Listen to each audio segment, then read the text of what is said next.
Welcome back, DIVEBOMB IndyCar Podcast, to review the IndyCar doubleheader at Iowa Speedway, brought to you by Sukup. Now, the burning question is, what on earth is a Sukup? Because we've gone the entire weekend, and I still don't know what a Sukup is. I don't know. I mean, the races had funny names as well. I think the first one was Sukup, and then the second one was... No, it was the Sync 275. Oh, that was it. It wasn't Sukup, was it? And then the second one was Farm to Finish, so it was very, very Iowa, doesn't it? It doesn't beat the podcast all-time favourite, does it? The Hy-Vee Salute to Farmers 300 presented by Google. That is, and will always be, my favourite race now. Won't be beaten. You're going to go full Lee Diffie then. I was tempted, but you can't. The Great Spectacle of Racing and the Salute to Farmers 300 go hand in hand. Because that spectacle racing at Iowa back then was very, very, very good. And, you know, it was better than we expected, I'd say. I mean, last week we were probably quite unfair in our early assessment of what the weekend was going to be like. And look, overtaking still was not particularly easy, but I thought it was all right. And the races weren't absolute barnstormers, but I thought they were okay. Yeah, pleasantly surprised with how it panned out. Like, it wasn't old Iowa yet, but I feel like it got better and better as the weekend went on. And actually, by the end of the second race, I feel like there was at least a little bit of resemblance of what we used to see. I know double headers are a bit divisive, but I felt like it kind of brought quite a few decent stories. I mean, Chevy locks out one podium, Honda locks out the other, and you had O'Ward in the first race kind of getting the better of his old rival, really, after so many times being the bridesmaid to Newgarden, and then had Newgarden just putting on a show in both races, but kind of unfortunate outcomes really reflecting his season. Palou ticking his short oval box, and the team again making a perfect call. And I mean, it was kind of the perfect representation, really, that second race of his perfect season. That it got pretty chaotic, pretty unpredictable, that race, and Palou still won. And 7 wins now, first time in 18 years a driver's reached that mark in a single season, and still 5 races to go. But I'm actually not going to say 5 to go that much, because it's kind of making me sad that we're at that point already. And it's a bit weird because I didn't think the racing was particularly good, but yes, you are still engaged. You are still on the edge of your seat. What's going to happen next? Even though nobody could really overtake, and well, they could. Well, they could more so than last year, but not to 2022 levels, whatever we're talking. But you were still engaged, which is pretty good. I mean, the pavement last year was like jet black, and now it was a completely different shade, which I thought was quite noticeable. So I thought, okay, maybe that might make it a little bit better. And it seemingly did. So fair play, Iowa. Yeah, I mean, I've got some of the passing tallies. Like, let's just last year's for context. I mean, there were fewer than 200 position passes across 500 laps from the 2 races. And I think the year before, I've got written here, there were 698 across the 2 races. So that was a drastic downturn from 23 when they first had the repave last year. And it was by no means a return to kind of its original form this year. And there were 25 more laps on each race, but from 550 laps, there were 400 combined passes for position, which was, I mean, yeah, that's essentially double what we had last year. And I mean, we weren't getting the same. I know the big thing with old Iowa was kind of the passing frenzy that you had with traffic. And the 2 races in 23 had well over 1,000 total passes in each race, including kind of lapping traffic and all of that. And I mean, there were only 260 and 382 total passes in race 1 and race 2 this year, but it was barely scraping 200 last year. So again, got a bit better. That repaved age, there wasn't quite the difference in grip between the repave and the higher line. And we were actually seeing side by side pretty deep in stints, and drivers being able to hold on. And yes, it wasn't totally the spectacle that it used to be, but I mean, I came away from race 2 with a bit of a headache, which was a symptom of previous Iowa. So I think it's good signs.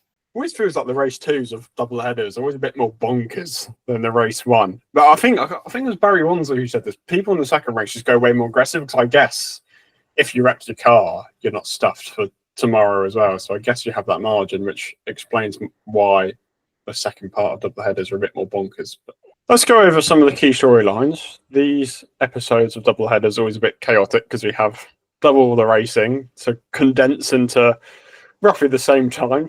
So a lot of storylines to go over across the course of the weekend, but we'll start off with Alex Palou, who once again continues his domination of the 2025 season, takes his seventh win in 12 races. His first on a short oval, obviously got his first pole on a short oval for the second race, and led the majority.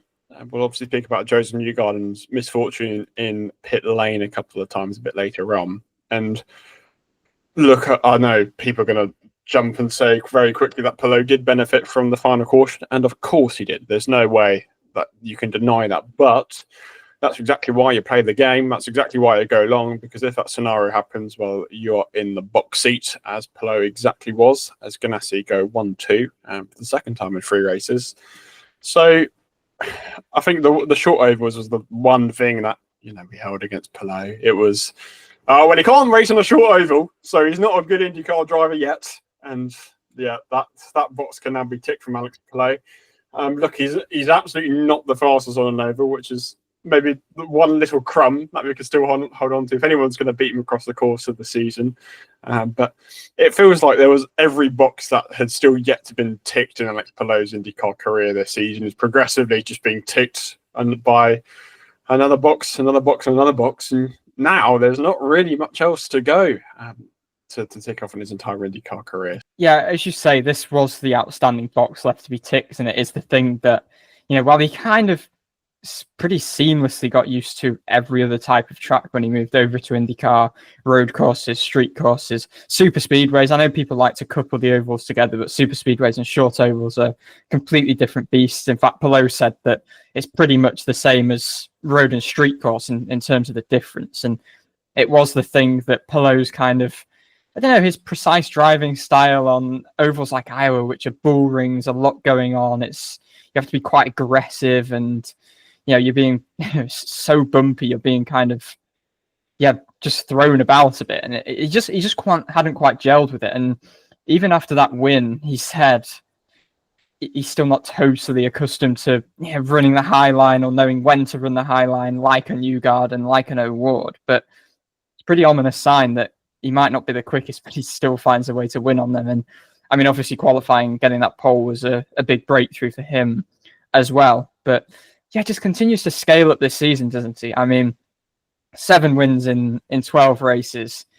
He's been in the top 2 9 times in 12 races, 75% of the races, which is just incredible. As I say, 18 years since Sebastian Bourdais won 8 times in the 2007 season. So Palou's got 1 to go to level that, and the most in a single season is 10. He's still got 5 races to get those next 3. So, including like his 2 best tracks on the schedule. exactly, and he's just got to break through it. You know, one of the ovals, one of Milwaukee and Nashville or Toronto, where he's been on the podium, but he's not won. So, I mean, I think he might do it. To be quite honest, I think there's Toronto was it 20? It must have been 23 race off the race with a front wing angled at that. So, I mean, Nashville last year, he wasn't very strong, but I think once Power had his seatbelt failure, Palou was like, I'm just going to have a nice, he's in party mode. Drive. Yes. Yeah. Yes. But I just want to go back to the point about you saying it's fortunate. I think the way I've kind of looked at this is it kind of feels like calculated luck is how I describe it. Because the way I always say this is you make your own luck. And look, Palou made his own luck. I mean, he said himself, like, they just try and buy as many tickets as they can for these situations. He knew that, to be honest, they weren't going to lose that much by staying out long. So he thought, you know what, we may as well do it. And I mean, the number 10 team just continue to make the right decision again and again. And if you are getting fortunate time and time again, which they're not regularly getting lucky, but they have some lucky breaks, it's not all coincidence. It's absolutely not all coincidence. So people may say, oh, he got so lucky, but it was intentional. The only lucky part of it was that the caution came out. Everything else was completely calculated. I think one thing which you'll hear from Alex in a minute when we asked him is how his points gap changes his approach to racing. He says it's been aggressive all year, but the points gap gives him the flexibility to be aggressive and strategies to try and win races. And that's a scenario where if he is in a championship fight with Newgarden or O'Ward or whoever, maybe he pits at the same time as everybody else, so he's got a similar track position and will bring home a P3. But as he says, you can go aggressive on the strategy, because he hasn't got really anything to lose. You know, he was going to finish third realistically. You can take a risk, you can come first, and that's exactly what happened. So that Palou's points gap is winning him even more races in some ways. Where could he wrap it up? So he's got 129 point gap. 129. So he'll need an 162 point gap with 3 races left. So he could realistically wrap it up in Laguna if he has a very good next 2 rounds. Which to be fair, I say that he'd only need another. He needs a gap of 162. I'm doing a lot of mental maths. He needs to extend his lead by O'Ward on 34 points at 2 tracks O'Ward isn't typically good at, and 2 tracks that Palou typically is very good at. Because behind O'Ward, it's Dixon, who's 44 points behind. So he's already behind that threshold that Palou needs. So actually, he's got a really good chance of sealing it in Laguna. Winning the championship in Laguna has been tradition in recent years, right? Until last year. So he's bringing it back. Hey, well done for doing that on the spot. I do not have the brain capacity. My head is still spinning after the race 24 hours on. There's 2 sides of it, and I appreciate the casual fan wants to see the variety. But as Will Buxton said to us last week, or the week before when we spoke to him, it's a case of, you know, you can appreciate Palou in 20 years' time, saying, oh, how good was Palou in 2025? But you can appreciate him now. And that's, you know, that's what happens in every sport. Formula One and Max Verstappen was exactly the same. Someone like Novak Djokovic in tennis, just off the top of my head, people didn't like him winning every time, but in 10 years' time, we'll go, how great was Novak Djokovic? And it's the same. It's the same for any elite athlete, because naturally people want to see competition in sports, but Alex Palou is just racing at such a standard that his competition seem light years away from him at the minute. I don't think there's been one Palou win this year where I've kind of been like, oh, Palou has won again. I've kind of just every time been like, this is pretty bloody cool, isn't it? Like, this is epic. And it was interesting. I think one of the funniest comments he made was he felt like Lightning McQueen out on the track yesterday. And that was basically saying that every other short oval race I've ever done, I felt like I'm just being overtaken every lap, and he was the one doing the overtaking, which I think just it does speak to the point that Chip Ganassi made earlier in the year that this guy's still getting better, and it's true. It's genuinely true. No, it is. It is. He's made strides in qualifying this year, definitely. He's the only driver I think with multiple poles still this year as well. He's got 4. Yes, he must be. Yeah. So he's made a huge stride in qualifying. He's made huge strides in short ovals. Oh, well, ovals in general, because he made another step at the 500.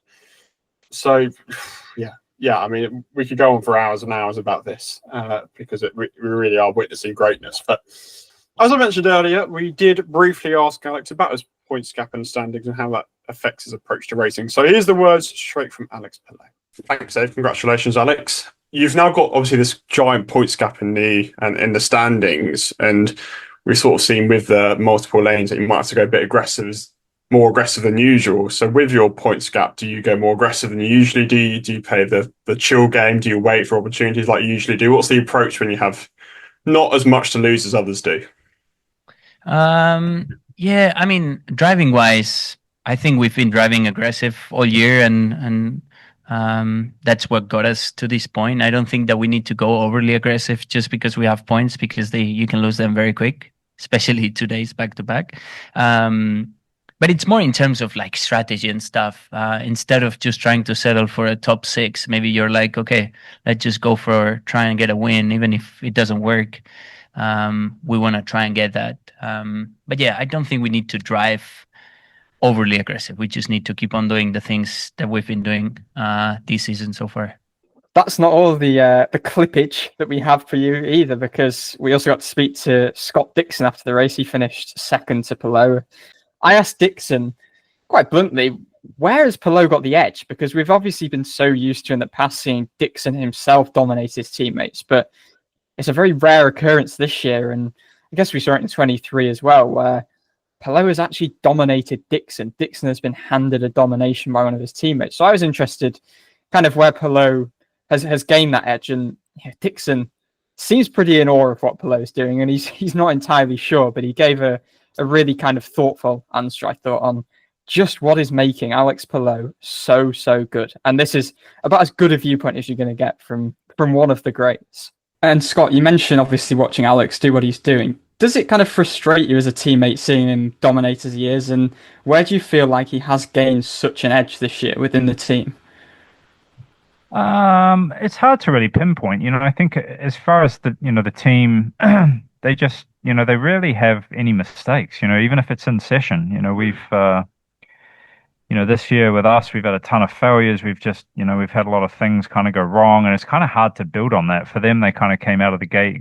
Qualifying was a little bit different for them at St. Pete, but they won the first race, and then they're able to build on that. We kind of had our own issues there, which was kind of frustrating. Yeah, I don't know. I think they're just covering everything. I think the style of car right now, Alex, if you look at driving style, he has a very smooth, driving style. Actually quite similar to Dario. Whereas with all that weight at the back and the hybrid, it's quite difficult for me. It's not something that feels natural, and I just agitate the car a lot just with my aggressive kind of style. So it's been a learning year for me, and one to really try to grasp and do things a little bit better. The race stuff for me and slowing my hands down and all that kind of stuff has been a little bit easier to adapt to than the qual situation. But honestly, Mid-Ohio, with the exception of turn 9, I think the laps were very good, very close to Alex, and just I'm making kind of small mistakes. So they're just doing a hell of a job, man. It can be frustrating, but it's also cool to see.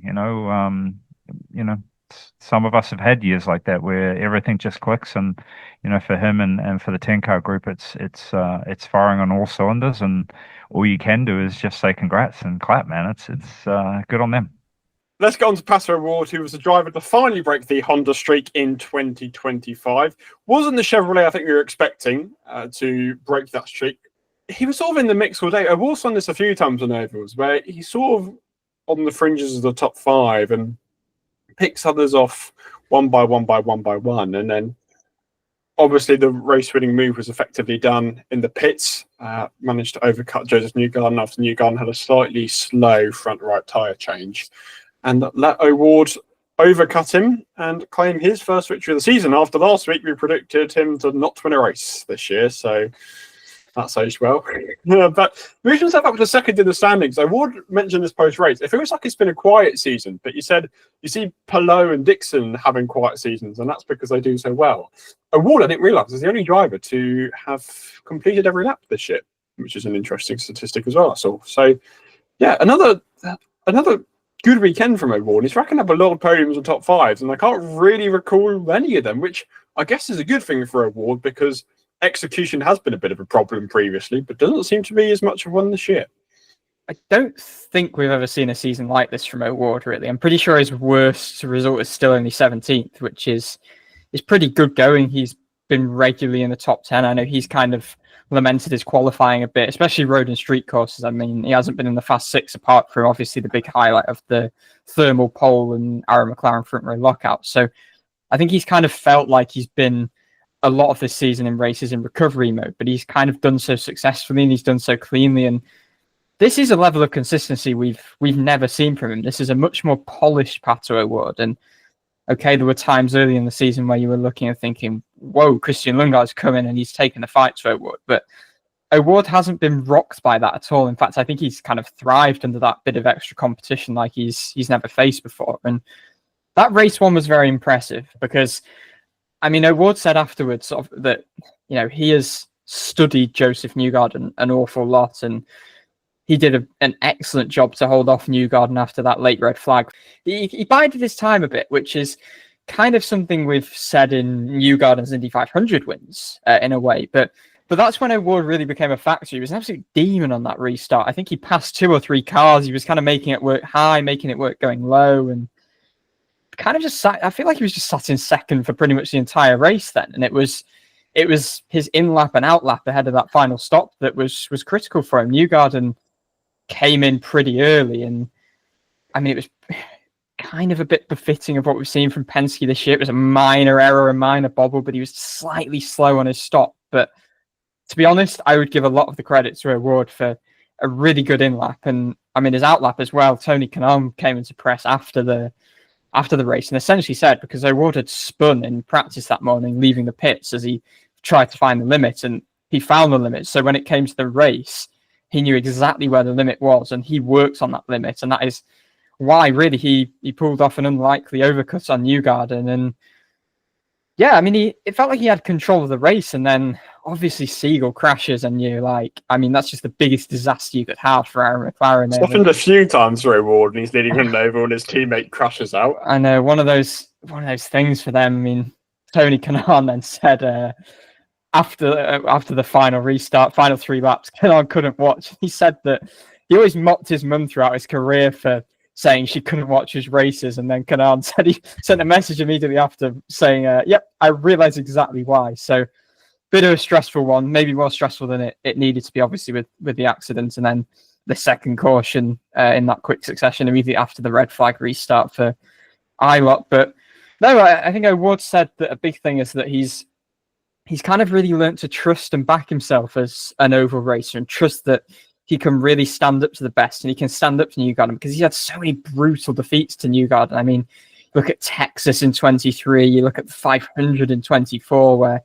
he's come so close, but fended him off here, and that has to be so satisfying for him. And I feel like probably fair that Aaron McLaren are the team to break that 11-race Honda run, because they, amid Penske's struggles this year, have kind of emerged as the best Chevrolet team, haven't they, really? O'Ward, fun fact, has finished behind Newgarden 6 times. I just searched it up. And vice versa is 3 times. So that's quite a lot for drivers to finish 1-2. I wonder if there's a more common combination. I'd presume, based on longevity, Howard Dixon would probably trump for that. But that's quite a lot of time for drivers. I mean, O'Ward's career, O'Ward's now done 101 races, and for them to finish 1, 2, 9 times in that is quite a lot. So one is 100th start to Pato, one his 50th race at Iowa, and his 100th race at Iowa.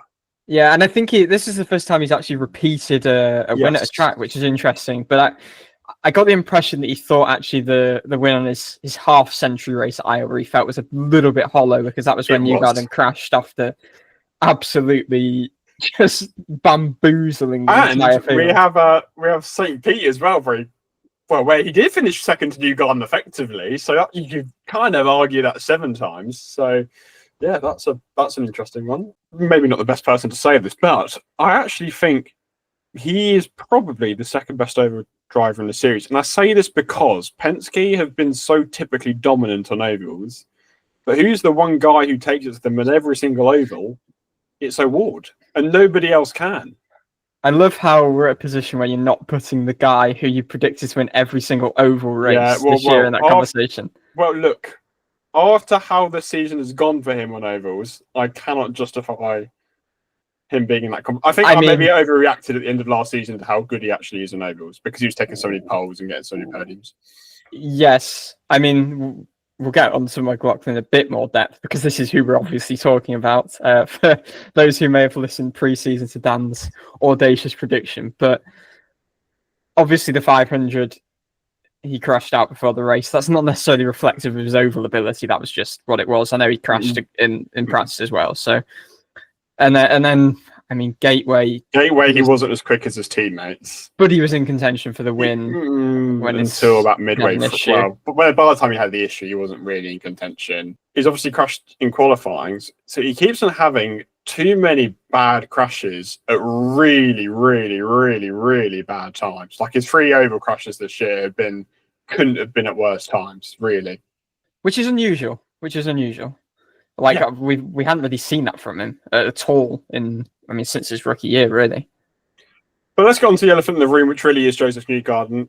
This really seemed like the weekend that Penske's disaster season would turn around, and it was better, obviously. But they continue their winless streak, which is now up to 14 races, and 15 between 07 and 08. So they're very well. If they don't win Toronto, they would have equaled that, and they haven't run at Toronto in a long time, off the top of my head. So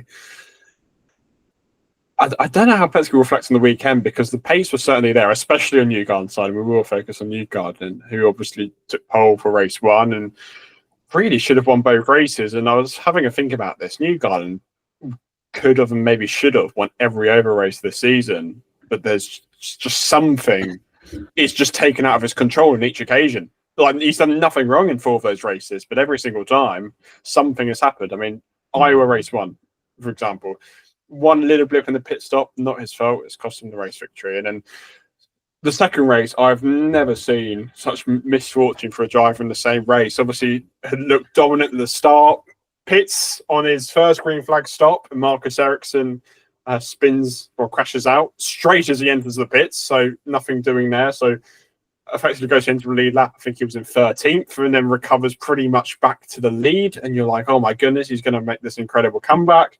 And then he pits again. And then about a lap later, we see Colton Herta in the wall. So, I mean, it's just such wretched luck for Newgarden. And we've made a lot about this season, and you can count, 7, 8, 9 times now where he's just been absolutely done over by nothing of his fault. And I know we'll probably get into this in a minute, but obviously Newgarden seems to be going through a bit of a tough time personally right now. And, he was you can see he was visibly annoyed after race 1 in the car. He said some comments, and I'm sure race 2, we obviously didn't hear from him, rightly so. He would have been even more frustrated. So I do genuinely feel quite bad for Joseph Newgarden, because it's been a torrid season. He deserved to win at least one of the races, if not both, and walks away with a 2nd and a 10th. I mean, if you don't laugh at the amount of misfortune that he's had, you'll probably cry, because it's been... I don't think I've ever seen anything like it. It's just completely inexplicable, because, I mean, he's been as good as everyone over us. I mean, obviously getting the pole, and it was interesting actually, the driver speaking about after qualifying that essentially you have to, with the hybrid in these double header qualifyings where first lap is first race, second lap is second race, you have to kind of sacrifice one of them almost, because you will deploy on one lap. So Newgarden obviously got pole for the first race, he was 4th at the second, and actually they were his 2 best qualifying results to date, which I guess does to an extent show that Penske have struggled a little bit in the pace department as well at times. But yeah, I mean, obviously it has been just wretched luck, because he was rapid in that first race. I mean, he was putting on a clinic. Like, I mean, he surpassed 2,000 laps led at Iowa, the first time any driver's ever done that at a single track. I know it's a short track, but that's like, I mean, if you think of other sports, that's like Rafa Nadal at Roland Garros level of... Well, that's effectively leading 8 full races. That's like, it is incredible how much better he is at, like, than anyone else on that track. It's like, it's not even close. I mean, he was in such control of that race. He led like 232 of the laps until obviously the final pit stop happened. And then at that point, he just couldn't find a way by O'Ward. I mean, credit to O'Ward, but that was where, I mean, he was very angry on the radio afterwards. He said it was a lame ass package that IndyCar had brought, which I thought was a bit harsh, because they'd put in so much work. But obviously, naturally, he was disappointed. Of course, you would be. He's just absolutely schooled the field and still didn't win the race because of no fault of his own. But I mean, if he was angry with Saturday, I've no idea what he must have been thinking on Sunday, because I mean, it was a clinic again. He put on a clinic again. He finally got to the lead, I think, around the 60 lap mark, getting past Palou, and he did come in quite early for that first stop, I must say. And it was just a sight to sum up the season, really, that he was coming into the pits, and just as he reached pit commit, you had Marcus Ericsson hitting the wall directly behind him. 2 drivers who've just had just horrendous seasons for various reasons for 2 of the top teams. And yeah, I got trapped by that yellow. I think he was down in maybe 13th, and he was just a man possessed making that drive back up. I mean, once he passed, I think it was Daly to get up into 3rd, he was 5 seconds behind Palou. Palou got stuck in a bit of a traffic jam, but he closed 5 seconds in like 15 laps. I mean, he was actually undercut by Malukas on his final stop, so that was hotting up to be a pretty exciting finish. Then the yellow comes out again. And I mean, you just could not write it. I mean, it's like some sick joke from a higher power. I think, for me, that is the best weekend we've seen this year, apart from maybe Palou at Barber, because like, you can't fault anything Newgarden did on the weekend. Yeah, as you said, you had to sacrifice one of your qualifying, so 4th was still pretty good, all things considered, and he should have won both races and lost them pretty much no fault of his own. His second race in particular, to come back from 13th on where nobody else could really make many moves, to effectively go back into the lead was sensational, really impressive. But as I said, there's just so many occasions he must have lost literally hundreds of points because of stuff which he had nothing to do with. And yeah, it is laughable. You laugh. It's laughable. You just, there's not really any. I don't have the words to come out because I just feel terrible for him, because this is the weekend it was supposed to turn around, and it should have turned around, and it didn't turn around, and it wasn't even his fault. We're not laughing in a mocking manner here, because I think it's worth getting onto bigger picture, because there's a real narrative swirling around Newgarden and his perceived kind of grouchiness and grumpiness. And after race one, he was pretty snappy and pretty concise and generally very unhappy in the press conference. And this whole kind of narrative has just really, really grown. And how can you expect him to be happy and positive and after all that's going on? I mean, it's like he's understandably disappointed, especially like just going off that case study of race one and him being pretty short in his answers and not very talkative in the press conference. Like, he's just finished second in a race he absolutely should have won and deserved to win. And it is a trend. These either, he's either speaking very little or not speaking at all when it comes to interviews. I think after his qualifying run, he said about 15 words. And I think really bigger picture here, like, I don't think he really deserves to be criticized for it, because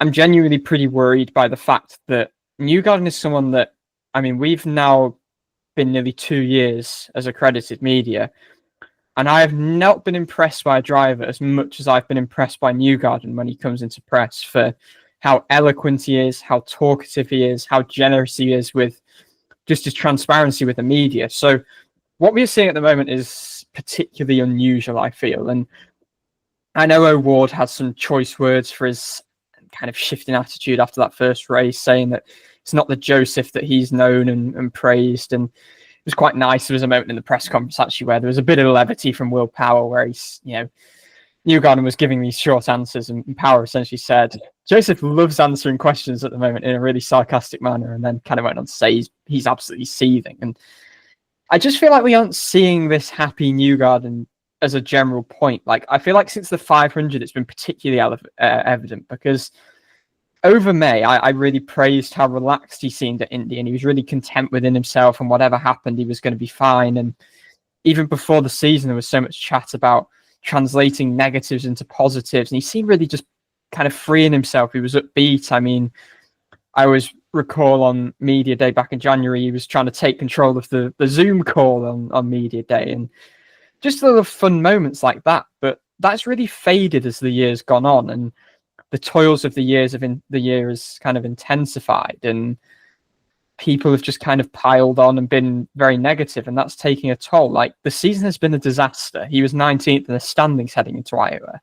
Half of his finishes had been in the 20s. He was coming off the back of 3 successive retirements. So I don't expect him to be this like happy-go-lucky Newgarden. Like, no matter the success he's had in the past, like, it's always going to wear him down having a period like this. And maybe because of the success he's been so used to, it's going to send you into even more of a spiral. And it's just gone too far. Like, there's been I feel like there's almost like it feels like an agenda's been created, and he's really just been piled on, and this kind of continuation of this villainization by the fan base and the media in some quarters. And like, the question I am asking through this is, like, if you see someone in everyday life that is as downcast and appears to be struggling like Newgarden is, what do? Do you jump on them, and do you kind of start just deriding them and mocking them and criticizing them for being like that? Of course you don't. You rally behind them and you support them. And I feel like often in sport, people for some reason treat athletes differently when they're in the limelight. And I don't know why it's different. Like, it shouldn't be. Like, just because they're famous and high profile doesn't mean empathy should go out the window. Everyone always says, oh, well, they're high paid, they should be fine. It doesn't matter. He's just so under the microscope, and whatever he says or does, he can't seem to win. So, yeah, I kind of don't blame him for being as he is and not wanting to speak. And ultimately, he's not someone who's going to embrace this figure of being a villain. Like, he's admitted in the past, before himself, that he's an introvert, and I don't blame him. Like, who wants to be the bad guy? Newgarden's grown up as a role model and wanting to be a role model, and he has been. Like, you see all these stories of Newgarden going and staying after autograph sessions and signing autographs and being this really generous guy, but that doesn't get the attention. For some reason, what gets the attention is all of this, he's not speaking to the media, but really that's the fault of the media and the fault of kind of this toxicity that's grown in the fan base. And yeah, it's just all gone unnecessarily far. And I encourage people just to have a bit more empathy. And he's clearly going through a tough time. And I just hope he's okay, because this isn't the Joseph Newgarden we've kind of known and loved. It starts back at St. Pete 24. And because he was the Penske who won the race, it was him who was the one who became the villain, not through any of his own doing. And Newgarden had the integrity to call the press conference and speak to people about this issue then so publicly. And he wasn't really praised for that as much as he should have been, because none of the other two Penske chose to do that. And ever since then, there's been this whole, as you say, sort of agenda against Newgarden, where people don't want to see him do well. People want him to struggle. And I don't really understand why that is. I don't why have people got a problem against what Newgarden's done? Because he's always, on the whole, very polite to people. He's not inherently a rude person. The majority of people who say this have probably never met Joseph Newgarden and don't even know him, and yet will endlessly criticize him for whatever he's done. And I don't understand why.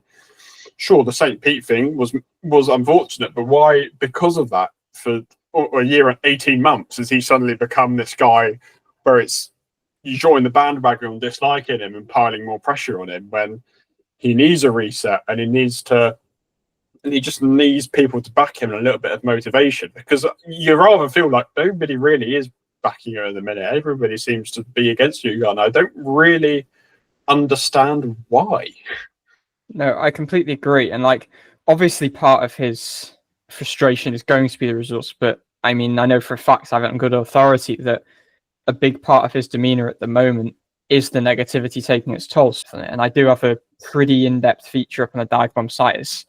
I think it's one of my favorite pieces I've written, not necessarily because it's a particularly positive thing, but kind of just looking at, just trying to trace back where all of this started in terms of Newgarden having this bit of a downward spell. And I think I traced it really back to 22, where he finished second in the standings, but it was the third time in 3 years. And, he said after that, it was crushing to have finished 3 successive years and come up so close, but so agonizingly short. And kind of since then, he said that was a difficult year. And that was where some of the inconsistency started to creep in. And it's just got worse since then. So yeah, I would just urge people to have a read of this piece. There's some good details on kind of the battle he's been through with being kind of a perfectionist and some of the pressure that's brought, and really some of the stuff that we heard from him last year as well about maybe falling out of love with racing a little bit and having to rediscover that enjoyment. And yeah, since then, just this seeming perception of him as a villain kind of unwillingly being placed upon him, and also just delving into even more depth why this current pylon is pretty wrongful. So yeah, I'd encourage you to look at the DiveBomb site, because I put a lot of work into that and just really trying to unpick where things have gone wrong in the last few years and why really you just need to give him a bit of slack, because it's been a very tough few years for Newgarden. We've gone over the first 3 points in quite big detail, because those were really the 3 talk points of the weekend. There'll be another one on the track itself in a minute, but we'll briefly touch on some other topics related to the weekend. I think Penske as a whole, I think McLaughlin is the one to touch on first. As we said earlier, another terribly timed mistake, because if you're crashing your first lap, you're done for both races.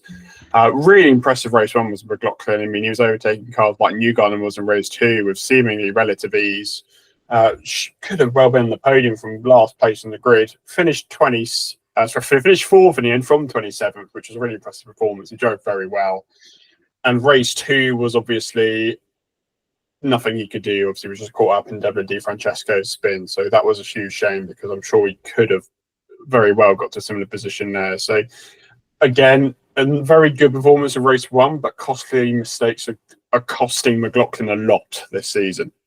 I think race one was evidence of, okay, he's making these errors that we're not used to seeing, but latching off what we were talking about a few minutes ago, like race one was evidence that he is still up there with O'Ward and probably that bracket behind Newgarden in terms of ovals, because the way that he raced was, I mean, it was so clever, because it was that race one was where it seemed more difficult to pass. It seemed like it was taking a while for guys to make runs, especially it felt like you needed quite a pace differential to make passes. But I mean, McLaughlin, even when he got up into the top 10, the way that he was kind of just setting his car up, he was running a little bit higher than others, kind of mid-corner, and then just really harnessing the momentum, and just, he wasn't even having to use the high line because he was kind of just slingshotting on people and diving down low and passing cars for fun. I mean, seriously impressive. But yeah, ultimately qualifying mistake ruinous, and it was nothing close to being his fault when Di Francesco spun in front of him at the start of the second race. But at the same time,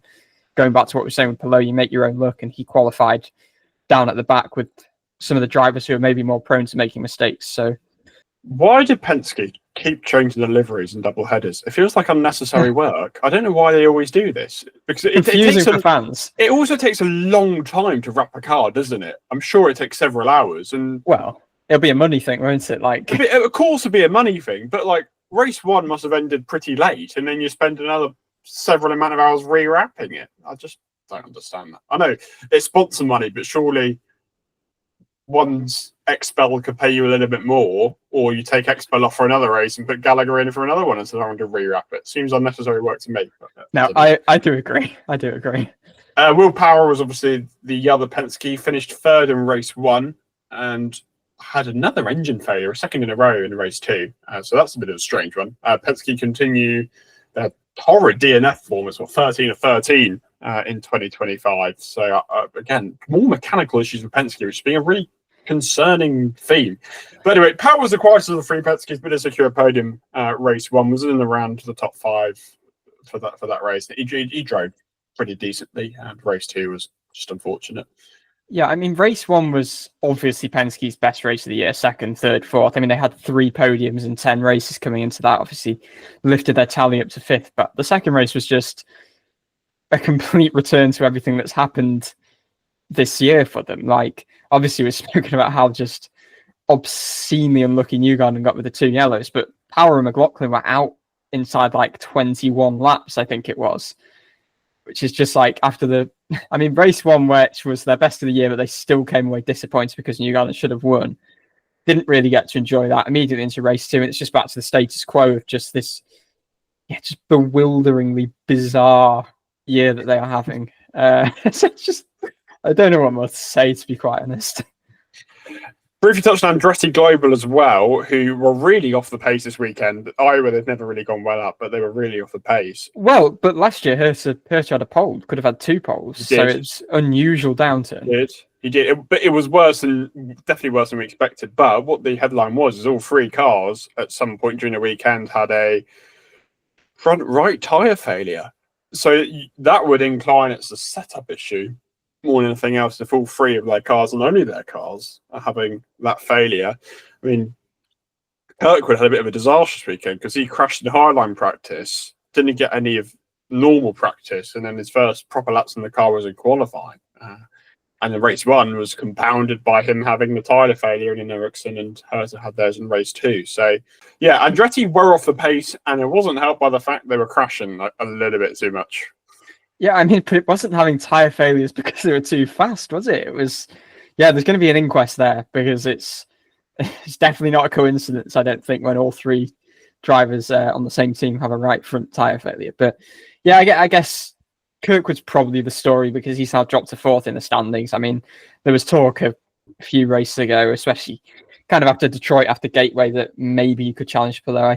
He was obviously on the back foot for the whole of the weekend then. I mean, I think he was 4th in that highline session at the time that he crashed, but those 10 minutes were all she wrote in practice. Where you are in highline practice, your position in highline practice does not matter. No, it doesn't. No, it doesn't in the slightest, to be honest. I don't know why I said that. I've just got it written in my notes. That is the statistics these listeners are wanting. Where they were in highline practice when they crashed. Yeah, that was so pointless. Let's really touch on David Malukas next. Pretty quiet race one from Malukas. We didn't really see any of him in race one. He finished 12th in the end, was in contention all day, and then there looked a point before that caution came out. He would finally get his first career victory, which I'm sure many people were rooting for him to claim, but obviously just got caught out by the caution. But him and O'Ward in that final restart were absolutely electric. They moved up about 5 positions in 6 laps, which is pretty cool to see. Yeah, Newgarden couldn't. Like, Newgarden stayed 10th. Yeah, that was strange, wasn't it? That was odd. But I mean, Malukas for that second race was pretty much out. He was battling Palou on and off all race. That was good fun, actually. And obviously finally got past courtesy of Newgarden pushing Palou up a bit high. But that was a good battle between those two. Brutal for Malukas, like so brutal, because it feels like he's now had so many near misses, or there's quite a few near misses. Like, as I say, like I was really looking forward to that duel in the few laps that we had it as a prospect between him and Newgarden. That was going to be cool, but not to be. And I mean, he had a much better weekend than Ferrucci, actually. Ferrucci had a fairly tough one by his standards on ovals, at least. Yeah, so Ferrucci was 8th in race 1 and 15th in race 2, so that would suggest he got caught up by a caution. Yeah, him and Malukas were the first two to pit, weren't they? Yeah, in that final round. So so I don't know. Ferrucci, first race, and to be fair, second race for a lot of it was kind of just running in the teens outside the top 10, and then finally managed to turn it on, I think, late in the first race. And he's not qualifying very well. He qualified 9th race 1 and 20th race 2. Yeah, that's got to improve, because that's a trend. Like, he's not a great qualifier. He races so well, one of the best races in the field, but his qualifying has not been great. But it was quite fun. We didn't see any of it on TV, but him and Daly were battling pretty much to the death in race 1. Daly got the better of him, but they obviously had their kerfuffle that we spoke about last week. And some more choice words in the bullpen, actually. I felt like Ferrucci's story about missing the corner as an error was slight error. Then it also transpired after we recorded last week that Daly appeared to brake check him in the pits, which Daly was, I think he said he had some pit limiter issues. So, I mean, we don't know. We don't know what the truth is. They both had their sides of the story that were kind of contrasting. I thought the big thing that Daly quite amusingly ran with all weekend was that Ferrucci in the bullpen basically referred to Daly as a back marker, which was really harsh given they were battling for position at that point. That was like, I don't really know. But the pair, they apparently talked. I think they all had a drivers' meeting, and they shook hands apparently, which is a bit of a progress, and a bit of progress. And then after race 1, they both stuck their thumbs up outside the cars to each other after the battle they had, because it was so good and clean. So, wow, like that was quite a comeback for the what do we call them as a duo? Delucci? I like Delucci. That sounds horrible. No, do you not like that? Contucci. Oh, that's quite good. That's quite good. Contucci. What else can we have? Ferrari. It doesn't really work as well, does it? I like Contucci. Santino. That just sounds like you're saying it with like a Yorkshire accent. Santino. On David Malukas, we caught up with him pre-weekend, which was pretty cool. We spoke to him about having a mental trainer, which is something that a lot of drivers have said they've been having as part of their programs. He also spoke about Foyt's resurgence in recent races, and for you football fans out there, he spoke about his love of the game for Football Manager and a shocking change of developments since we last got an update for David Malukas' Football Manager save. So listen for the latest. Quite a dramatic turn of events in this one. Hi Dave. Hi David. Hope you're doing well. The team have had sort of a real turnaround in fortune since the Indianapolis 500. Obviously, Santino's got quite a few top fives, and I know the results haven't quite gone your way at times, but generally it's been improved. I think you sort of said spending time with the team during the month of May really helped you, but how do you think that's progressing to the team turning their form around so much in the last couple of races? You know, it's just coming into a new team, and just even from my side being new, we've had a lot of new guys just join from the crew side, the mechanics, new engineering being switched around. So there's a lot of new, chemistry and builds that need to happen. And I always say month of May, when there's a new group and new guys, that always is a big turnaround for us, because having a full month where you wake up every morning, you go to bed every night, you're there with the crew, you're seeing the same guys, and you can learn on what I like from the car, what we need from the car. And it helps a lot. And obviously just even confidence overall, everybody has consistency of builds. So it's a really good kind of that foundation is built in the month of May, and you can finally work towards something for the rest of the season. And we have had that, like you said, the races, things happen always in the races. That's what IndyCar is. That's why no matter where you qualify, you can always have a good result, one yellow here, there, and the results can change. But we've been on an upward trajectory that we just keep getting quicker and quicker. Qualifying performances have been consistently better. So the trajectory is going up. So hopefully we can keep that going and start getting some better results come these races. And you just mentioned about you using a mental coach as part of your team nowadays. I know a lot of drivers are using mental coaches more than previously. So what's the importance of having someone like that in your team, and how does that affect your development? I mean, it's incredibly important. When you talk with drivers all the time, they're always talking about the physical, and you see all these cuts of them in the gym, working their arms, showing the triceps, biceps. Yeah, we're getting strong. So obviously that's always very important, but I feel like the mental aspect hasn't really been spoken about too much. And like you said, I feel like it's something that's starting to trend more recently. And it's tough. You look at IndyCar and motorsports in general, it's a sport where you're surrounded with fans and PR all the way till the very start of the race, really. You get in the car 5 minutes and now you need to be focused, when I think in other sports you have time to go in the locker room, have that time to recollect. So a lot of strategies that we do to kind of switch into racing mode to get focused, just because there's that very short period of time. So I think it's very important. There's a lot that we can learn from it, and it's still kind of a new environment for me that I've gone into, and I think the sport in general. And David, you found out a few weeks ago you're a bit of a football manager player, so I just wanted to find out how your save's going. I heard you're in Nottingham Forest, so how's that going? Going well? What's the target? I was with Forest. It was kind of impulsive, just because I saw the good season that they had in the Prem this season, so I kind of got to play with them. But starting with the Premier League team, I'm pretty sure if you've played, it gets a bit easy. So after a few seasons, I kind of dropped that one, and now I'm actually playing Dorking Wanderers from the National League South. So I'm trying to work them up into the Premier League, which has been a tough struggle bus. I'm in season 3 right now, but we're getting there. So I'm still very much addicted. I'm putting in a lot of hours into that. So best of luck with that. Hope you win the Prem eventually, and good luck this weekend. Thank you very much. Thank you. Let's briefly touch on Conor Daly's weekend. There's a lot of people we need to briefly touch on it in very quick succession. But another great oval weekend for Conor Daly. Qualified second for race 1, which was super impressive. But race 2, he didn't qualify, significantly worse, in 7th. And the Gateway, we obviously saw was very strong. I feel like this one, he wasn't in win contention like he was at Gateway, but it felt like he was certainly in podium contention for a lot of the races. He was running the top 3 for long periods of time.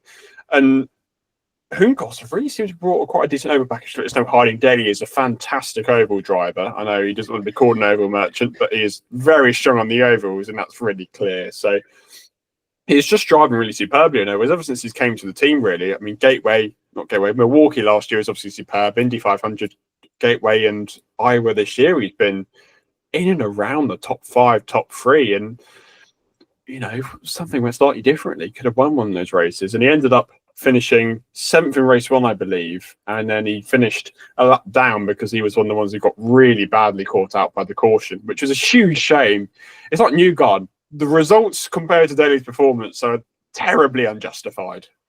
Yeah, I mean, this was impressive. And I know you say Hunkos have brought a really good oval package, but I genuinely do believe that Daly's input is a massive part of that, because Stingray Rob's nowhere near Daly. I mean, I love that Daly's, I think he said after qualifying on the front row, obviously for the first race, not bad for a back marker, which I thought was amusing, as Ferrucci was quite close to being a back marker, actually, judging by where he qualified. But yeah, I mean, I think it speaks to Daly's kind of quality on ovals that didn't really feel like a huge surprise seeing him up there. And yeah, I think you're probably right. It didn't really feel like he was quite there with the pace for the win, but it feels like certainly he could have finished in the top 5 both races. And I mean, I don't know how he got so screwed by the yellow, because he got a lot more screwed than anyone else. I mean, there were times at the weekend where I think Hunkos's pit stops maybe they didn't let him down massively. It's not like he lost 10 places. A lot of places on pit road. But I feel like there were just a few too many yellow flag stops where they just lose 2 positions or so, and Daly would I mean, do Daly things really and make those positions back with his bold, aggressive, and just such clinical, precise driving on the restarts. But you do have to think, okay, if he didn't lose those positions, would he be making those moves for, I don't know, instead of to go from sixth to fourth, to go from fourth to second or to the lead? Like, just these little things. But they're a small team. It's going to take a lot to stand up to the teams that they're fighting with, the Penskes and the Aaron McLarens and the Ganassis, because that is who they are standing up to. And it's very impressive that he can even really be up there. Two more drivers I want to touch on. First one is Marcus Armstrong. We introduced the Armstrong Ability last week, and it was in full force this week, wasn't it? 9th place in race 1, despite not seeing him the entire time, and 3rd place in race 2, despite not seeing him the entire time. Obviously, a second career podium, a first on ovals. He was one of them who did get slightly fortunate with the caution, but as we have said, you make your own luck, and he certainly did that. So Armstrong's adapted really well to ovals. He's a consistent top 10 finisher on ovals, which is, he's now a second-year oval driver, so that's really impressive, the progress he's made on ovals. So pretty, especially compared to someone like Lundgaard, who really hasn't taken to ovals particularly well compared to how he has road courses. Armstrong's actually been pretty strong in both disciplines and proved quite clearly once again this weekend. Yeah, I'm very impressed. Like, as you say, second year on ovals, and taken to it like a duck to water, really, I would say. And he just seems to be someone who thrives going that little bit under the radar. And I know, okay, maybe he got a little bit of fortune to cycle up to 3rd on that final caution, but it wasn't like a Detroit situation where drivers were going from 16th to 3rd because of the caution. He was still fighting on the edge of that top 5. So 6 successive top 10s now for Armstrong, which is very impressive. He's up to 7th in points. Been there or thereabouts with Rosenqvist for a lot of it. Rosenqvist qualified. I was quite disappointed of Rosenqvist, actually, because he qualified very well, but didn't 3rd and 2nd. Didn't race very well at all. No, he just didn't have the pace. He tumbled in both races, really. Like, I feel like race 2, he held on a bit, but it was just a real pendulum of a weekend for him, really. Like, I feel like he obviously started front row race 2 and just dropped back, didn't seem to have it. Then, he did end up in the top 10, didn't he, in the end, Rosenqvist? Yes, he ended up 7th. Not sure if he would have been there without the caution. Yeah, I think he benefited from that quite a lot. So because he was in the mid-teens, I think, before that. It was a weird weekend because it's weird to qualify that well, but to have such a horrid race car. And there were times he was just falling down lap after lap for no real explanations. We caught up with Marcus Armstrong after his podium finish, which is, obviously his first on oval, only his second in IndyCar as well, but just feel deserved. So here is his view on exactly why he's developed such consistency this year. Cheers, Dave. First of all, for Marcus, you obviously say you're getting better, but are there any kind of specifics that you feel in this, 3rd year of your development that you are really improving on to have achieved this consistency across kind of all types of track? Well, it's very tight margins, obviously. Like, I think Mid-Ohio qualifying was probably the best example of how close it is nowadays. It's very fine margins with the car, and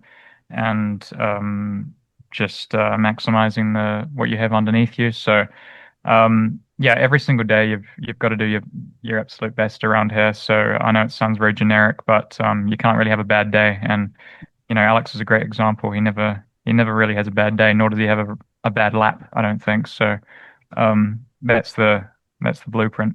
The last driver I think we need to specifically have a quick talk about is Nolan Siegel. Obviously, he missed race 2 after crashing race 1, which is a bit of a shame because Siegel's qualifying was actually really, really impressive. He qualified 8th for race 1 and he qualified, I think, 5th for race 2, which was ahead of O'Ward, which is quite rare for an Aaron McLaren driver on an oval, especially for somebody of his experience. And he was running in around the top 10 in race 1, actually, until he crashed. And obviously, it's quite a heavy impact and he was sidelined for race 2. Tony Kanaan was trying to get into the car to basically get the 5 points and park it, but IndyCar didn't allow it. So I think Siegel ended up with 3 for not starting the race. Linus Lundqvist has been called in as a reserve next week for Toronto, in case you haven't seen that, just as a precautionary measure, just whilst they assess Siegel. Still, he'll be assessed on Thursday. But it was a shame that he did crash because his weekend was very promising, and I was pretty impressed up to that point with how he was doing. Because again, overall experience isn't something he's got in abundance. Gateway last year he ran quite well, and on the ovals he's actually been a bit better than I expected. I mean, he's quite a bit ahead of Lundgaard on ovals in their early stage as well, which is pretty impressive to see. And for the second time this season, he's crashed on quite late on an oval. Obviously, the other one being the Indy 500 Gateway. He finished 19th at the end because he got that drive through, didn't he, when racing McLaughlin? So a couple of costly errors on ovals this season. Obviously, this being another, but until that point, I was pretty impressed with Leonard Siegel, and obviously wishing that he recovers as quickly and as smoothly as possible. Yeah, I mean, I'll echo that first of all, that we're wishing him the best. It's never good to see a driver sidelined. That was pretty big rearwards hit. He was still at the track on Sunday. I think there was a video of him with Lundgaard posted on socials. But yeah, I think it was a mild concussion. So you absolutely don't take any risks when it comes to anything like that. But I mean, he technically qualified better than O'Ward. Siegel qualified 8th and 5th. O'Ward qualified 5th and 9th. So to be matching O'Ward, obviously saying, I know it's only over a 2-lap run, but we've said how good O'Ward is on ovals, and maybe not necessarily as much so oval qualifying wise as much as racing, but that's encouraging for Siegel. And he was hanging about the top 10 all race really until the crash, but a little bit like Indy, where obviously kind of just that little lapse on the final lap, he was close to the finish. And it's just about executing to the finish, which I think the only issue we've really seen from Siegel, because I feel like he's really grown pace-wise on every type of track, obviously coming off the back of qualifying. What was it, fourth mid-Ohio? It was fourth mid-Ohio, wasn't it? Simpson was third. Just threw it away with that crash. Just got to cut those errors out, because I genuinely believe when he does cut some of those mistakes out, we're seeing some really good pace. And yeah, on the flip side of that coin, like obviously him being a lot quicker than Lundgaard, I'm a little bit worried about Lundgaard's overall form. I know he ended up getting a decent finish out of race 2, but again, that was a bit fortuitous from the caution. Like he'd never been really a top 10 factor up to that point. So Lundgaard seems stuck down in the field really, and without that late yellow probably would have been the same in the second race. So that's something to watch in the last 2 oval races. Like he's not been a catastrophe, but he is definitely trailing his teammates. And that was a worry for us coming into the season, I feel like, how Lundgaard would perform on ovals, and just taking a bit of time to get adjusted. And as you made a really good point earlier, you've seen the likes of Armstrong in a similar position to him. Armstrong been in the series nowhere near as long as Lundgaard, really, and he's taken to them, and it just doesn't seem quite as natural for Lundgaard. Right, let's go over the running order for the 2 races. We'll very briefly touch on some of the storylines throughout the field. So race 1 was O'Ward, Newgarden, Power, McLaughlin, Palou, top 5. Christian Rasmussen, actually, we haven't touched on him, but another superb weekend on ovals, finished in top 10 in every oval of the season. Continues to... It's a bit weird because his rookie year, which was last season, he obviously didn't do any ovals until right at the end of the season, and we're actually finding out he should have only been doing the ovals and not the road courses based on his current form. So Ed Carpenter got it the wrong way around last year, but no, another really impressive couple of races for Rasmussen, actually, so deserves a mention. Yeah, I mean, race 1 was just classic Rasmussen. I mean, early in the race, we had like one of the wildest short oval saves I think I've ever seen. I mean, he slid quite a distance and managed to hold on to it. Second time he's done that this year on an oval as well. And then when Abel crashed, he went high. There was like literally just enough space for a car to get through that, and he managed to do it, which was pretty impressive. And then, I mean, he had contact with Ilos at one point as well, and then somehow managed to just absolutely turn it on again and ended up 6th with that just bonkers aggression, but like somehow like the right side of crazy risky. And I don't know how, because it looks crazy risky, but you somehow, barring some of the moments we occasionally see, when he gets in his groove, he's just like, he's unstoppable. The fact we haven't seen a Rasmussen at oval crash this year is simply quite incredible. Yeah, I mean, to his car control, seemingly. Like, genuinely, he is incredibly skillful on these tracks, like incredibly skillful. But like we've seen better things from him on road courses and street courses as well this year as well. But the ovals have certainly been the headline. Then we had Conor Daly, Santino Ferrucci, Marcus Armstrong, Scott Dixon rounding at your top 10. Graham Rahal was 11th, which was actually quite a decent result because he was hideous on the other two ovals this season. It was followed by Malukas, Herta, Louis Foster, and Marcus Ericsson on the lead lap. And then we had VK, Rosenqvist, Simpson, Di Francesco, and Schwartzman. Lundgaard and Rob were all a lap down. Then Isla obviously crashed late on. Thought the sweepers did too good of a job, I think, judging by the way he piled into the first turn, thinking that it'd work. Siegel, who had obviously hit the wall. Rossi had an engine failure towards the end, followed by Kirkwood, who had that tyre failure, and Abel, who crashed out early on. And then race 2, we had Palou, Dixon, who we haven't really spoken about being in second. He finished second. Right strategy, right time. I would just add on Dixon's race. Him and Armstrong, who's the next driver you'll say in the order, had a bit of contact, actually. And they had quite a funny moment in the press conference joking about that, essentially saying it was in a very, very light-hearted manner, blaming each other for it, which I thought was quite funny. The countrymen. But that was pretty traumatizing for Armstrong because Dixon is like the hero of all heroes for him. We then had Armstrong, as you said, Malukas and O'Ward, your top 5. Lundgaard finished 6th. I think he was maybe the biggest benefactor of that late yellow, followed by Rosenqvist and Rasmussen. Robert Schwartzman in 9th. Now, pre-season, all the concern was how Prem was going to be at ovals. You found out Robert Schwartzman is significantly better at ovals than he is at road course racing, ironically. I think that's just Prema's package as a whole. And I still don't know why. Yeah, I mean, I think this one was when he got slightly lucky at, and I think Gateway, he had something go his way. I can't remember what. But that's not to take away from him bringing home decent results. He did get a bit lucky, but at the same time, Eilert and Schwartzman have both been running around the top 10 all weekend. Like, they both qualified pretty nicely. Like, you know, I think at the start of the season, you'd imagine, they're going to be right at the rear of the field. But no, I mean, Schwartzman started 11th for the second race. Eilert was 13th. I mean, Eilert, I'm pretty sure he was running around the top 10 in that first race. And then he mysteriously just disappeared off the lead lap for no apparent reason. And then race 2 again with Eilert. Like, I think he was on the brink of that top 10 and got another drive-through for not being in line. And a drive-through on a short over was obviously detrimental. Schwartzman, I mean, second race, he was running in the top 10 on merit, and then he got a speeding penalty. Big point on that. He restarted after that late caution in 4th. They didn't take tyres, and he said they accidentally put a full tank of fuel in. I don't know how that happens. How do you accidentally do that? But so essentially they were on old tyres with near enough a full tank of fuel. And if not for that, he may well have been in the top 5, but instead he fell to 9th, that's Prema's best result, right? Yeah. Yeah. Where did he finish in Gateway? Because I remember he ran well. 10th. Okay.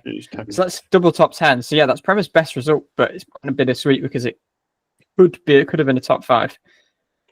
Newgarden was 10th ahead of a best career finish for a good friend of the show, Jacob Abel, who got VK like right on the final lap pretty much. They finished 2 tenths apart. Not 2 tenths apart, 200ths apart to David and VK. He is like the best teammate, VK. He was saying that essentially, I think it was Ferrucci. He was basically battling Ferrucci in a manner that would help Abel, which I just thought was very nice of him. It was another case of, I think, VK racing pretty well because those guys were, that team was slow. I mean, they qualified, of those who finished the laps, I think they were 25th and 26th. VK and Abel, one 25th for one race and one 25th for the other. But VK hit the wall end of his first lap, and I think he must have had a toe link broken because his car looked all over the place. And he still did a 170 on his second lap, which was quite impressive. But it was the classic sort of race we've seen from him this year, where it's okay, team's struggling a bit for speed. We'll do what we can. We'll get the most that we can, and race pretty well to 16th and 12th. We like our friends of the show doing well. So Jacob's gone through a bit of a tough time, and I know this result was probably quite inflated by the late yellow, but hopefully a bit of confidence and nice to beat his teammate sort of on pace. And this is the best all-round day we've seen really from Dale Coyne for a while. I know they had a couple of decent oval races with Legg and Harvey last year, but 11th and 12th, that's 2 results better than the best result they managed in any race last year. So encouraging for the team. I know it's not a continuation of VK's top 10 streak or anything like that, but yeah, they'll be happy with that. But they have still got more to find on ovals, and I guess Michael Cannon will work his magic over time, you would think. You glazing VK for 16th might be a new low. I'm not glazing him. I'm just saying, yes, you do. he's just racing. It just continues to Just race well. 16th when about 5 people crashed out. Well, it's still made up 5 positions or so. No, but he just seems to get the most out of every weekend. And that's an approach I think he talked about maybe in May with the 500, that knew they were slow, but in the race they'll just get what they can, and got what he could, and he's still 13th in points, so not bad. 13th for Simpson. Foster's last kind of lead lap ahead of Ferrucci, Daly, Rossi, Kirkwood, and Rahal was 3 laps down. He's going really slow at the end. Do we know why? Had an issue. It seems like the classic thing you get with Graham Rahal, where you get the tweet about why they're so slow. Oh, is it the Graham Rahal catalogue of issues which nobody else has ever had? You've never actually heard of the part. This time it was a CV joint. CV, a curriculum vitae joint. A CV joint is what was his issue this time. So, yeah, they just seem to have so many of these issues on ovals where something seems to go awry. But they were better this weekend. I think you've got to say the that. benchmark was low, though. The benchmark was low, but they were better than better, really, given where they fit. Rahal wasn't a moving a chicane this week. And that's what we've had to deal with sometimes. So, yeah, a promising step for that team. But wasn't the worst overcar he's ever driven this week either, was he? No, I mean, Foster to be in the top 15 for both races, I think, is a decent dose of progress, really. Herta obviously crashed alongside Ilott in race 2 as well. Ericsson obviously also crashed. Rob also crashed. Power had his mechanical, and then Di Francesco McLaughlin obviously crashed, and Siegel crashed in race 1 to admit. I think it felt like we had a lot of incidents. I think at least a third of the field crashed, but you had a lot of repeat incidents. Ilott, Kirkwood, McLaughlin getting in a couple of accidents as well. Right, let's fire off quickly. Unsung hero. I'm going to reserve Rasmussen. Oh, idiot! I was going for Rasmussen as well. VK, no, not VK this weekend. You can't do it this weekend. I think we should actually get to the point where we just rename it the Venus VK Award.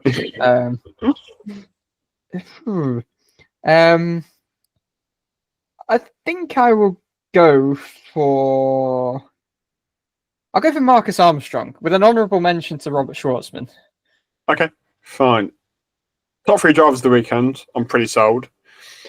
Daly for me 3rd. 2nd, Award for me.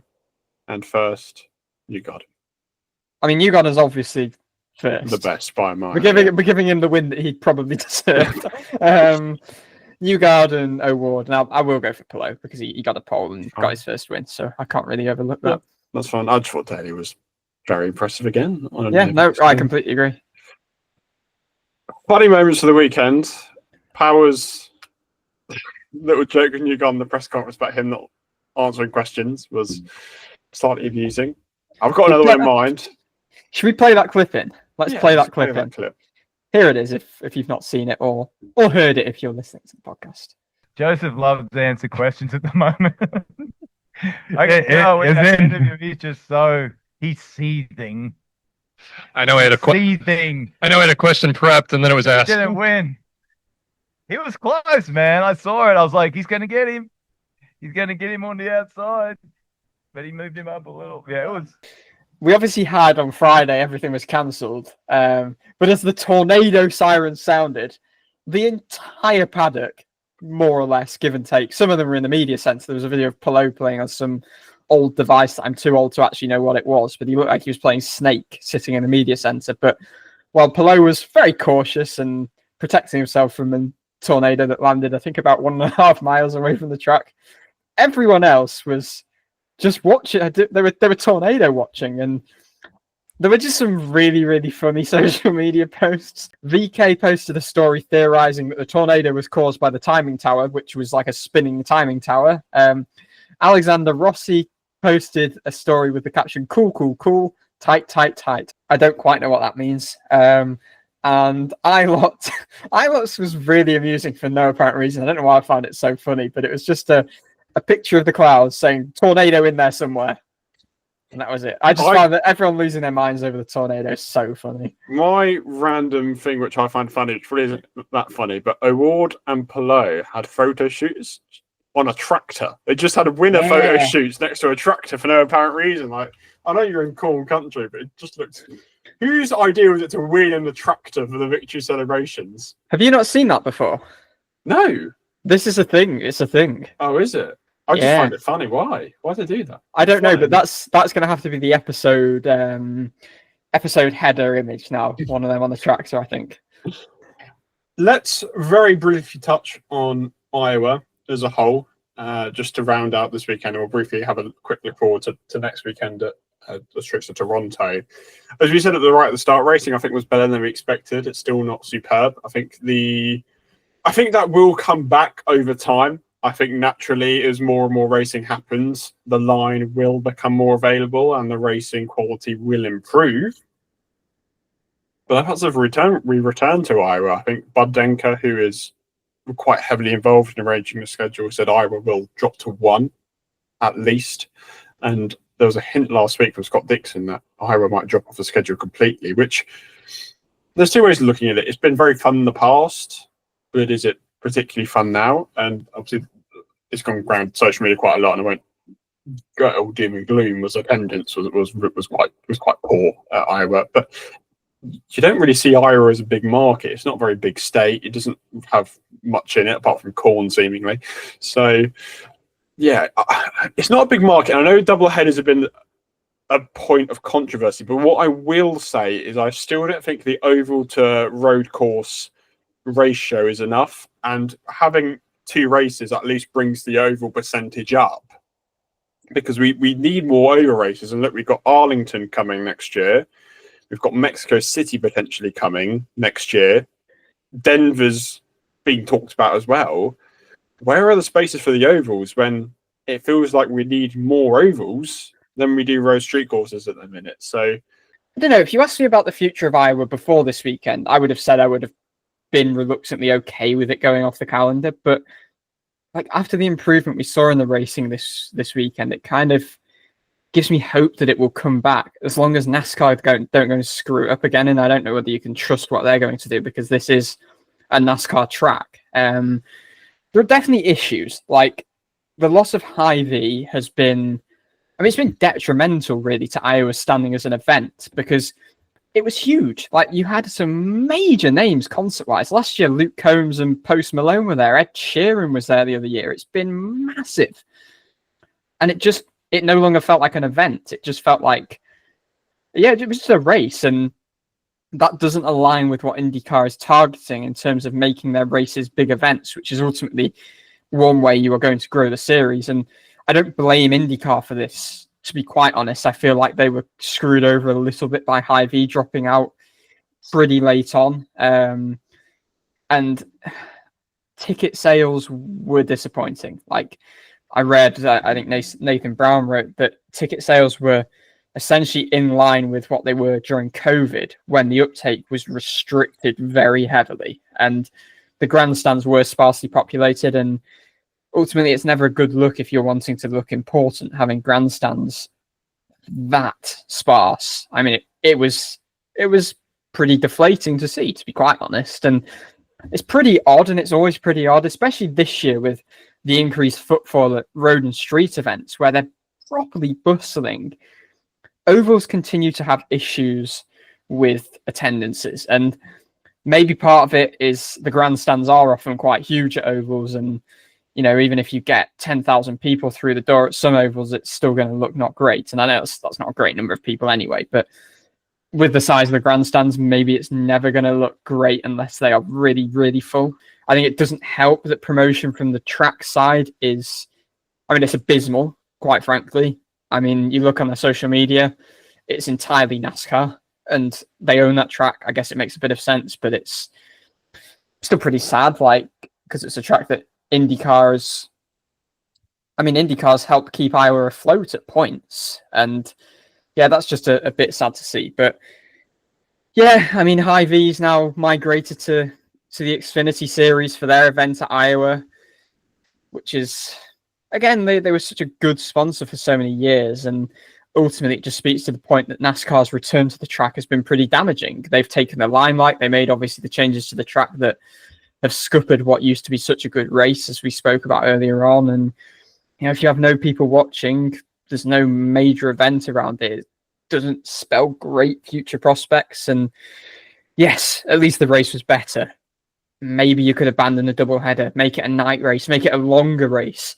Maybe that way it becomes more of a prolific event again, a bit like we saw with Gateway. That didn't need the concerts to make it feel like an event. So there's probably solutions.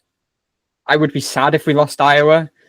And if you lost Iowa, you would have to replace it with another oval. But yeah, obviously circles back to the fact that we need people attending these ovals. Everyone wants ovals, but got to get bums in seats, haven't you? Okay, podium predictor tournament.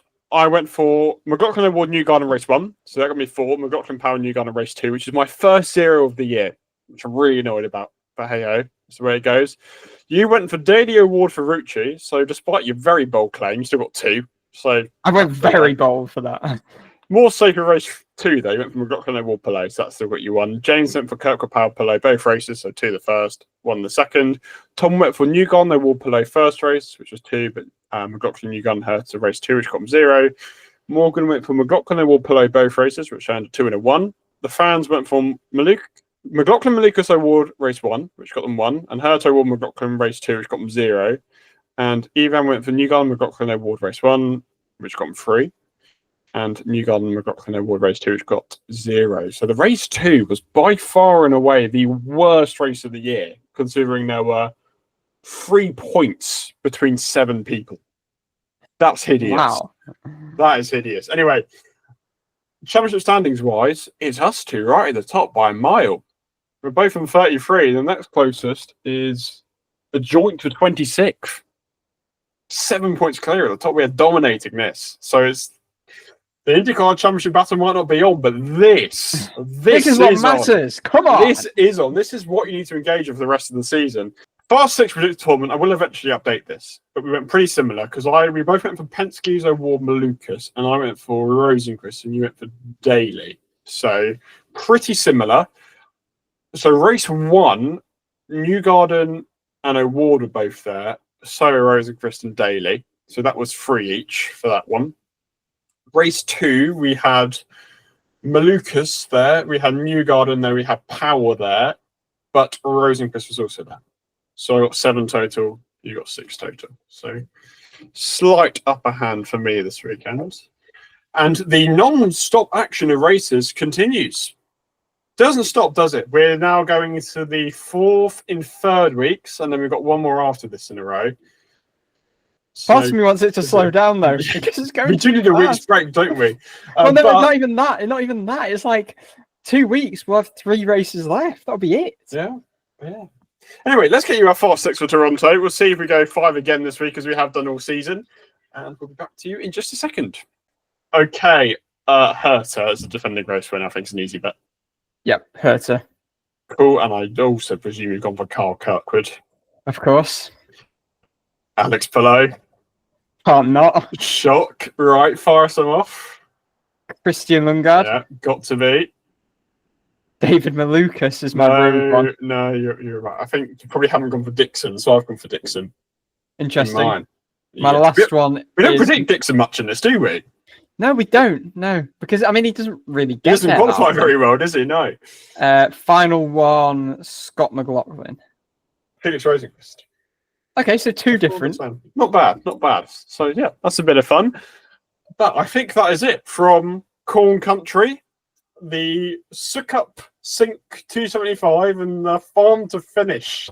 Farm to Finish is a cool name. I like it. It might not be Salute to Farmers, but it's Farm grown to on Finish is growing on me. So look, if Sukup are going to bring some excellent race names to the IndyCar schedule each year, they can stay on there for as long as they want. Hold up, we can't finish this episode without actually answering the question you asked at the start. What is a Sukup? Yes, what is a Sukup? We still don't know what a Sukup is. Maybe we leave it as a mystery to the viewers. It is a farm equipment supplier, Sukup Manufacturing Company. That's going to... Surely they must have paid a lot of money to try to sponsor that race, and I don't think many of the audience are looking for new farm machinery, are they? I mean, the first thing that looked that's come up when I've got on images is just a load of silos. I don't know who's buying a giant silo. Yeah, I think that is it from Iowa. A lot to discuss, a lot to recap. We'll have a lot of pieces up. Obviously, Archie promoted some of his. Read my grade book, which might be out by now, might not be. Probably not. One thing I would add, Next Gen Notebook, my Indy Next roundup piece is coming out. I must say Miles Rowe took his first win in Indy Next, the first black driver to win in the series. So brilliant, a proper trailblazer. I think that is a really, really big deal. So congrats to him and congrats to Able Motorsports. Anyway, we'll be back next week to review the Indy Toronto, but if you're a fan of the podcast, we're not done for the week. We've got exciting news as we will have another episode on Thursday with a first-time guest on the show. So stay tuned. I think it's going to be a smashing episode. So all you really want to listen to this one. There we are. Less subtle than me. You definitely want to listen to this one. So stay tuned. We've got another exclusive interview coming out on Thursday. On that bombshell of this guest we've got for Thursday, which is less bombshell than Will Buxton last week. And if you haven't listened to that episode, do that now. But thanks very much for watching. Thanks very much for listening. And we will see you next time.